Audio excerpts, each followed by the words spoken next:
Well, arrests have now been made in connection with the suspicious death of a 5-year-old girl. She died in June in Greenup County, and half a year later, Kentucky State Police say these two, the girl's mother and the mother's boyfriend, have been arrested on murder charges. News Channel 3's Andrew Colgrove talked with Kentucky State Police about this investigation. It is very sad to see a young child lose their life at such a young age. Kentucky State Police say Aubrey was found dead in June at her home on Oak Street in Wurtland on June 17th. Aubrey's mother, Rachel Waddell, and her boyfriend, Christopher Stiltner, were arrested Thursday. The indictments for both are worded the same, saying they committed murder by engaging in conduct which created a grave risk of death to another person and thereby caused the death of a 5-year-old child due to multiple blunt force injuries. Troopers say the pair was taken into custody at their home Thursday without incident. It's hard on the victim's family, and it's also hard on the perpetrator's families. A lot of people's been affected by this case. Both the mother and boyfriend are scheduled to appear in court next week. Their arraignment is set for Thursday morning.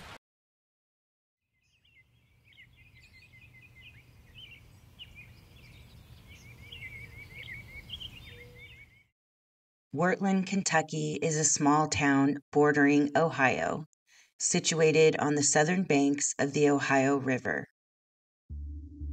It's where Rachel Waddell, a single mom, and her 4 children lived a seemingly normal life in this modest home. Rachel had graduated from nursing school in 2012 and was currently employed as a nurse at St. Mary's ER across the river in Ironton, Ohio.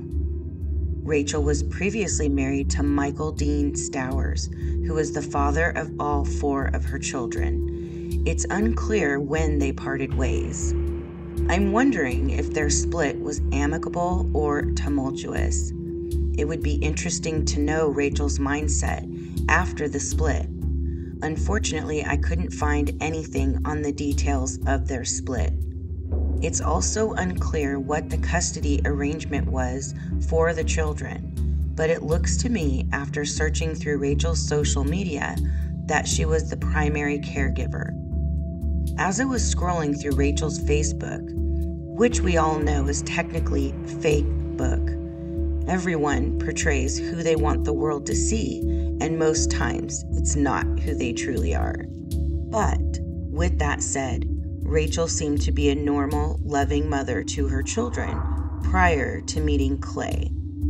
In her earlier posts, her children look well-dressed, clean, and seemed happy. I found this comment under one of Rachel's Facebook posts from what appears to be Rachel's sister or someone close to her, talking about the day Rachel's youngest daughter, Aubrey, was born. This comment makes it seem that Aubrey was a blessing to the family. So how on earth did Rachel end up burying her 5-year-old daughter and standing before a judge charged with murder? While researching her Facebook page, I noticed changes in Rachel's posts. I noticed changes in Aubrey. Horrific changes.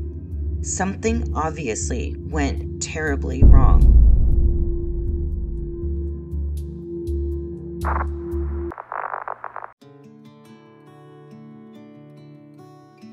Aubrey Marie Stowers was a beautiful blue-eyed angel born April 18, 2018 in Portsmouth, Ohio. Her eyes were bursting with life, and her smile warmed anyone's heart that was lucky enough to receive it. She loved riding her bike. She loved dancing to music. She never met a stranger. She would walk right up to you and start a conversation, and before leaving, she would tell you she loved you. Aubrey looked up to her brother and sisters, and they loved their little sister immensely. Her best friend, though, was her bulldog Diesel. She loved to cuddle with him. She found comfort in him. I'm so glad Aubrey had Diesel. I hope for even brief moments she felt safe when he was near. I wonder if he knew. I wonder what he saw. It breaks my heart to think about where he is now without Aubrey. She was looking forward to starting kindergarten in the fall. but that would never happen. Her little life and little dreams were violently ripped away June 17th, 2023.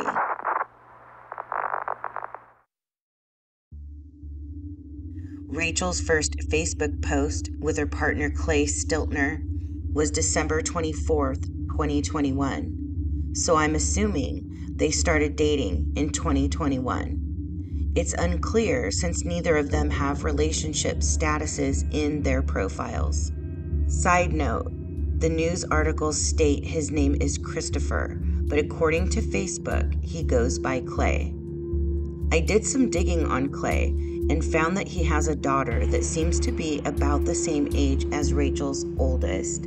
It doesn't look like he had full custody of her, but his Facebook page has him and his daughter as the profile picture and the cover photo. Most of his posts are crass at best. He posts a lot of memes and jokes that, yeah, maybe some are funny, but there are a few that are just gross and possibly offensive to women, which says a lot to me about the kind of guy he probably is. What's interesting is he has no pictures of him and Rachel anywhere on his Facebook. I scanned through every post, and God help me, I needed a drink after that. And I didn't find any likes from Rachel or comments, which I find interesting. On Rachel's Facebook page, she has quite a few photos of her and Clay. I noticed Clay never liked or commented on any of those posts. Being a woman myself, who has in the past been single and dating, that's a red flag when your partner hasn't shared photos of you or the two of you together on his social media and never likes or comments on any of your posts. It may sound trite, but it shows a lack of interest. I mean, he has plenty of time to post jokes about women's body parts, and it's not like Clay wasn't active on his social media. He was posting once or twice a week. What I glean from comparing their social medias within the context of this case is that Clay seemed nowhere near as much into the relationship as at least Rachel portrayed to be. Clay's last post on Facebook was dated June 15th, 2023, 2 days before Aubrey's death. After that post, he would not post again until November 6th of 2023. That is very telling to me, especially when comparing the context of his usual posts to this one, nearly 4 months after Aubrey's death. Do you think he posted a tribute to Aubrey, condolences to her family, or mentioned her at all? No, it's about himself, of course. Praying a lot, staying strong. Clearest I've had my head in a while. What are you praying for, Clay? Are you praying law enforcement doesn't find out what you did? Clearest you've had your head in a while? What does that mean? Were you on drugs, addicted to alcohol? Staying strong. What does that mean? Because obviously you're a coward who hurts little girls. I digress. His next post is about a week later. Of course, not a mention of Aubrey. It's about himself again. I know they make medicine and God is an amazing source, but my little buddy has been a rock, the size of a glacier for me. It's absolutely incredible what they can do for you. I'd be lost without him. Thank you, Duke, and thank you, God, for helping us find each other. 13 years strong. This post made me want to come through my phone. This piece of human garbage is talking about his struggles, how he leans on his dog for comfort. What about Aubrey Clay? She leaned on her dog. That's about all she had to lean on, since the adults in her life who she should have been able to lean on for comfort and safety were slowly killing her. Then, as if it can't get any worse, his next 4 posts are ridiculous memes, up until a week before he was arrested. If your intimate partner lost her 5-year-old daughter, you would think there would be some sort of mention of condolences. If you are dating a child's mother, posing for photos with that child as if you were a supportive, caring figure in her life, you would think there would be some mention of her or her grieving mother in your posts. But no, you post about yourself and then go right back to your crass, unintelligent, caveman-style rhetoric. Very telling, Clay. Here is a comment I found under one of Rachel's Facebook posts that seems to back up what I'm thinking about this so-called relationship. I've known Rachel many years, and I can honestly say I never thought she could do this. And I also know Clay and many details and stories about him. And honestly, this didn't surprise me at all. I just wish someone would have gotten her away from him before he turned her into this monster. But now the only thing everyone should be focused on is the truth coming out and justice for this baby. Very telling. Let's dive into Rachel's Facebook. It definitely tells a cryptic story. You have to read between the lines and dig a bit for sure. But there are blatant indicators something was terribly wrong with Aubrey. Going back to 2019, photos of Aubrey seem to show a healthy, happy little girl. I don't notice anything out of place in any of these photos. What's interesting is there aren't a lot of public posts or photos prior to Rachel intertwining herself with Clay. I wonder why she's starting to share so much after she started dating him. I can only speculate here, but I have a few theories I'd like to lay out for you to ponder, and hopefully, as more information is released in this case, things will become more clear. My first theory is she was in a controlling relationship. Often in those types of unhealthy relationships, the controlling partner demands you splash them all over your social media for the public to see, even if they don't do the same. In their mind, it's a way of showing the world you are together, sort of marking their territory. Another theory I have is Rachel knew her life was in shambles after Clay's mask came off and she saw who he really was. And by posting photos that clearly show Aubrey and even possibly herself with suspect injuries, that maybe it was a cry for help. There is also a sadistic element I contemplated. Once you see the photos I'm about to show you, you may agree why it made me ponder if Rachel wasn't getting some sort of sick pleasure posting photos of an injured Aubrey. With such little information available, it's really hard to say what was going on in Rachel's head. I don't want to believe the wrong relationship could turn a mother into a monster. But she was indicted for the same crimes as Clay, which is quite telling and gut-wrenching to think she participated in the torture of beautiful Aubrey for years.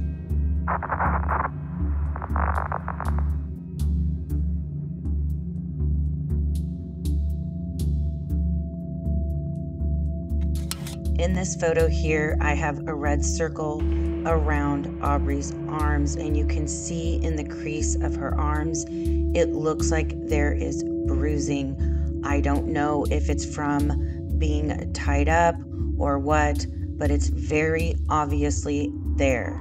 And you can also see, if you look closely, her wrist. It looks like something had been binding her wrist. There is definitely a mark there that looks bruised. This photo here shows it close up, her wrist. You can see in the red circle, there's definitely some bruising and some redness on her wrist. In this photo here, she's got stitches on her eye. Now, mind you, children get injured. Sometimes they need stitches. But as you will see going forward, there are just so many photos. It's obvious these weren't just accidents happening every once in a while. And in this picture, which I find very, very difficult to look at because Clay is in it and posing with her. But you can see on, first of all, I have to say, in a lot of photos on Rachel's Facebook, I noticed that Aubrey wears sunglasses often. I am concerned that she was wearing sunglasses to conceal injuries on her eyes. can see on this close-up here, bruising on her inner arm in the same spot we saw when she was in the car seat, and another bruise on her outer arm pointed out by the red arrows here. On this photo, you see a lot of bruising on her legs. And again, we all know kids fall, but this is extreme in my opinion.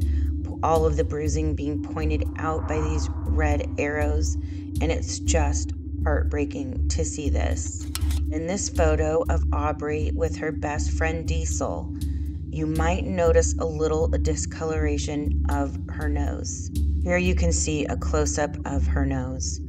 It looks like scraping of her nose. In her nostril, it looks like dried blood. And then here, pointed, that yellow area looks like some sort of bruising.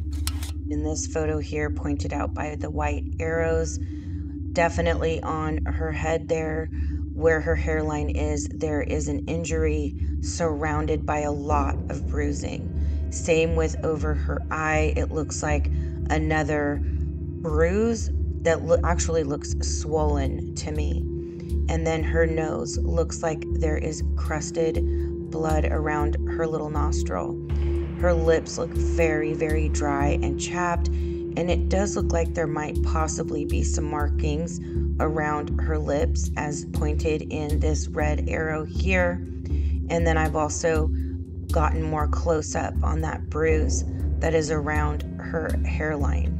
In this photo here, you can see that the stitches were removed and that injury is still healing. And it looks to me like her eyes are very tired. She's got bags under her eyes and discoloration. And again, her lips look very dry and chapped, which to me is indicative of maybe some dehydration. Also on her hand, pointed out by an arrow, there is a bruise on her hand as well. This photo here, her under eyes again are very discolored. I'm not sure what is going on above her lips there. It may be some punch she drank. It could possibly just be from that. I'm not really sure. Again, if you look down on her arm, it seems to be some bruising around her wrist area like I showed you in another photo. And then I don't know why her finger looks so discolored to me. I'm not sure if there's an injury or something healing. Her finger doesn't look right, and it looks concerning to me. In this photo here, she has for sure a black eye. There is no doubt in my mind that is not what that is. And Rachel has her posing, smiling in Christmas photos. It is just horrific and unreal to me why she's posting these photos. In this photo here at New Year's, you can see she's got a bruise above her eye. Healing of a black eye, in my opinion. So incredibly sad. In this photo here, it looks like she has two black eyes, or they are very, very discolored. On her arm there, the one that's reaching up, it looks like there's more bruising there. And then she's got horrific bruising on her legs, as we saw in the other photo where she was in the bunny ears. In this photo here, you can see a bruise on her arm. I went in for a close-up there because I wasn't sure if it was her hair, but it's definitely not her hair. There is a pretty dark bruise there on her arm. This photo here is of Rachel, one of her legs. That could be indicative of some sort of abuse. It could be an accident. I'm not really sure, but that's a lot of bruising on her leg there that I just thought I would point out to you guys. All of the photos I just showed you were publicly posted on Rachel's Facebook. You're probably wondering, how did all of the injuries on little Aubrey go unnoticed? And if anyone did notice all of the injuries, why were they not reported? Because the arrest of Rachel and Clay just happened a few weeks ago, there is very little information available as to the details of what went on, so my only option for insight is their social media pages.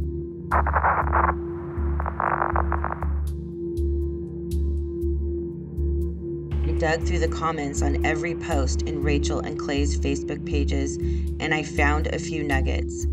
Comments on a Facebook page obviously need to be taken with a grain of salt. It's hardly verifiable information, but I thought we should take a look at what some people have to say anyway.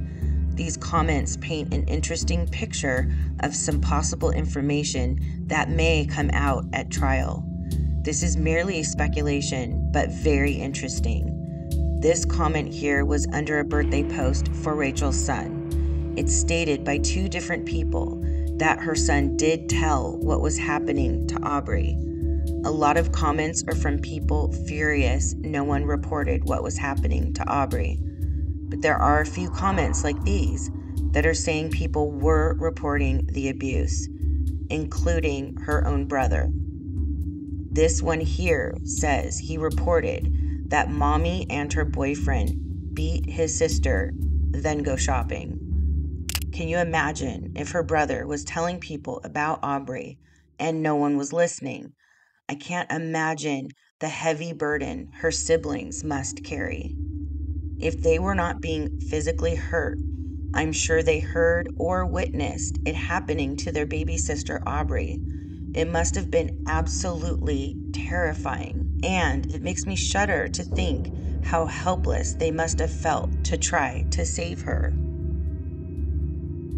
These comments here are stating that CPS was involved, but Rachel kept flying under the radar because she was a nurse.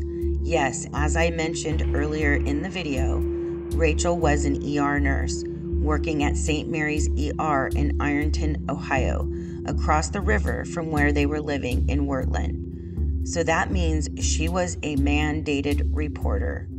This comment from a woman states her husband was in the ER where Rachel was working, and she remembers there was a nurse there that had lost her child. Someone else comments that the ER allowed Rachel to still work there, even though she had an open case with CPS.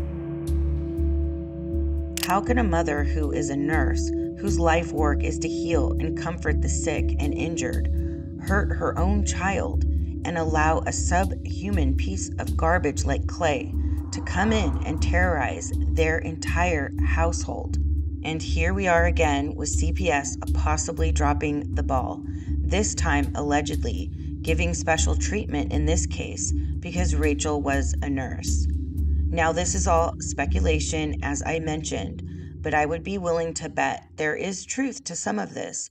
We'll just have to wait until more details are released. Here is a comment I found stating Clay was a monster. It also states in one of the articles I read that he had a previous conviction for abuse of a minor. Come on, Rachel, did you not do any due diligence before bringing Clay around your children? A simple background check would have shown that.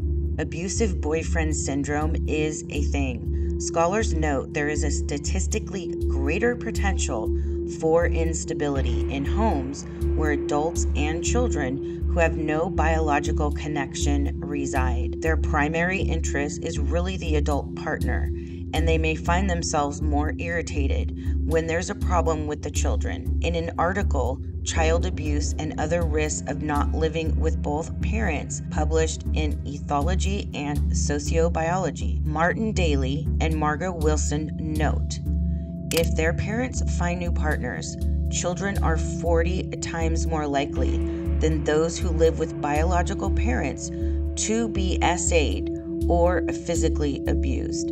According to a Missouri-based study of children living in homes with unrelated adults, children are nearly 50 times as likely to die of inflicted injuries as children living with two biological parents. These are worrying statistics, both disturbing and scary. Parents have got to be more cognizant of the dangers of bringing someone you are dating around your children, men and women alike. As we found in one of my previous videos about Iris, the girlfriend of Iris's father plotted her death for months before she succeeded. If you haven't already, go watch Iris's video. I'll link it in the description. So it's not just bringing unrelated men around children. It's unrelated women just the same. As parents, our babies have to come first, not who we might be dating at the time. This next comment, if true, is absolutely disgusting. This comment is stating that Rachel was telling people that Aubrey collapsed and no one knows why.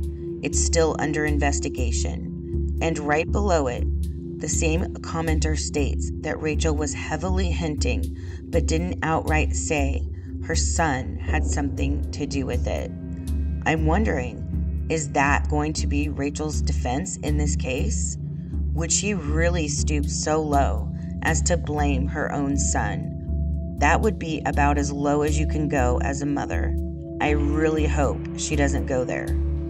If she doesn't blame her son, I could see her blaming it all on Clay and use some sort of battered women's defense.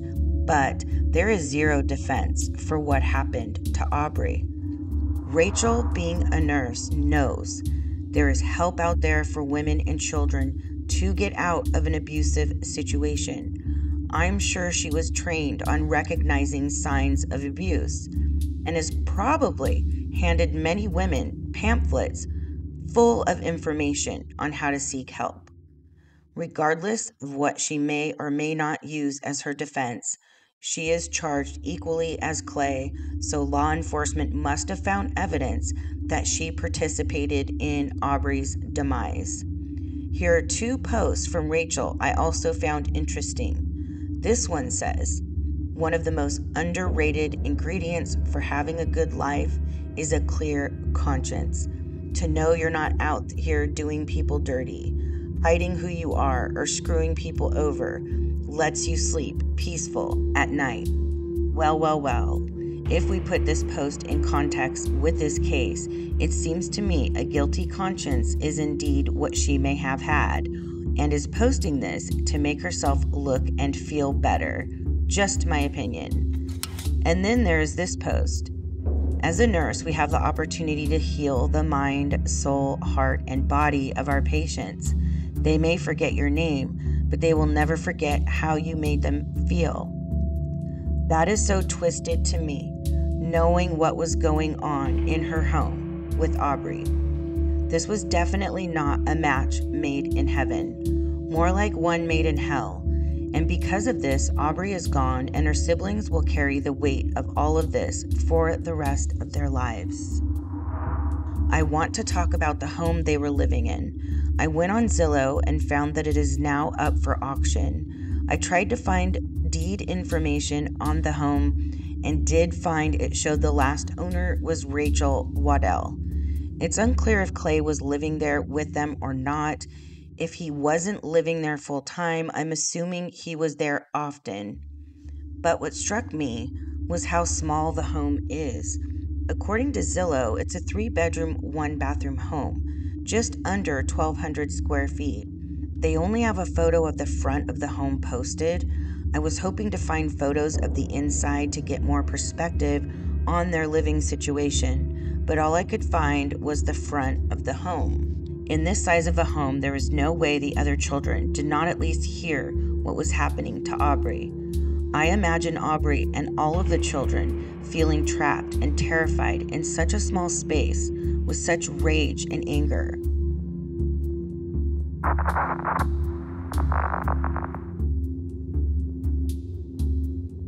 So to recap what Clay and Rachel are facing, let's read through this article real quick. A Greenup County couple implicated in the murder of a 5-year-old was granted bond on Thursday morning. Rachel Waddell, 36, and live-in partner Christopher Clay Stiltner, 38, were booked into Greenup County Detention Center last week, each charged with the sole count of murder. Their murder charges stem from a lengthy investigation into the suspicious death of Waddell's daughter, Aubrey Stowers, who died June 17, 2023, at the couple's Wurtland home. According to Kentucky State Police, Stiltner and Waddell were arrested without incident after a Greenup County grand jury found probable cause to charge both parties separately with Aubrey's murder. Authorities have not released details about the pair's specific alleged actions to protect the integrity of the legal process, but the couple's separate indictment suggests the two equally wantonly engaged in conduct which creates a grave risk of death to another person and thereby causes the death of another person. On Thursday, Stiltner and Waddell made their first circuit court appearance for arraignment before Greenup Circuit Judge Brian McLeod. Prior to the court's commencement, the couple fell into line with other inmates transported from the jail and filed into the jury box, with Waddell seated in the far left of the front row and Stiltner blending into the top right. In addition to their separated seating arrangement, Waddell and Stiltner's emotions also appeared to be divided. Stiltner, dressed in a blazing orange jumpsuit, sat idle and aloof and stared straight ahead throughout the proceedings before his case was called. Waddell, however, appeared anxious and emotional before the hearing, as she mostly gazed at her shackled feet, fidgeted with her hands, and sniffled, mimicking a quiet sob. Just after 10:40 a.m., the two were called before Judge McLeod as defense attorney Sebastian Joy officially stated he would be dually representing Stiltner and Waddell. Joy waived formal arraignment, meaning Waddell and Stiltner's issued indictments were not read aloud to the near-capacity courtroom, and not guilty plea was entered on the pair's behalf. Joy also requested McLeod to take up the issue of bond, as both were originally booked into custody without. Based on Waddell's lack of criminal history and her previous punctuality in family court, Joy requested a $50,000 bond. As far as Stiltner, Joy pitched $100,000, as he said he was familiar with the case and believed the murder of Aubrey was not an intentional act after reviewing the medical examiner and coroner reports. Assistant Commonwealth's Attorney Joe Merkel brought up Stiltner's previous conviction, which Merkel said involved the abuse of a minor victim. Joy clarified it was previously amended to a misdemeanor. Merkel said the bond should reflect the seriousness of the charge and requested $500,000 for each. Judge McLeod ruled a $200,000 cash or property for each Stiltner and Waddell. A pre-trial conference is scheduled for April 18, 2024. The two are also tentatively scheduled to stand trial in August of this year. If convicted by a jury, the couple faces life in prison.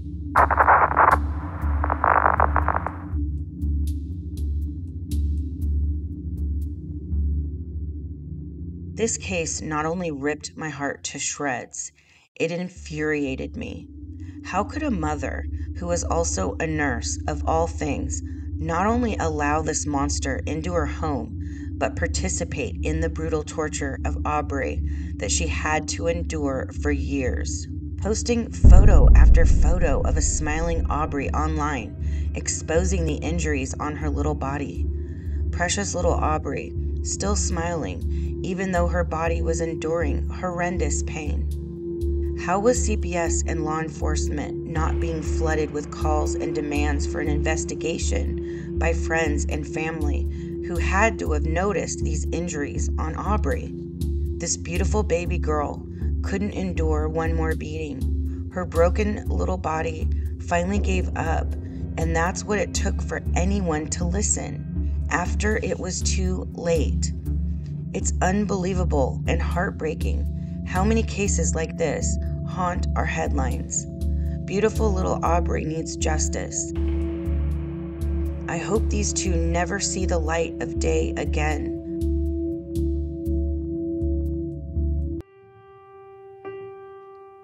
Fly high, little Aubrey.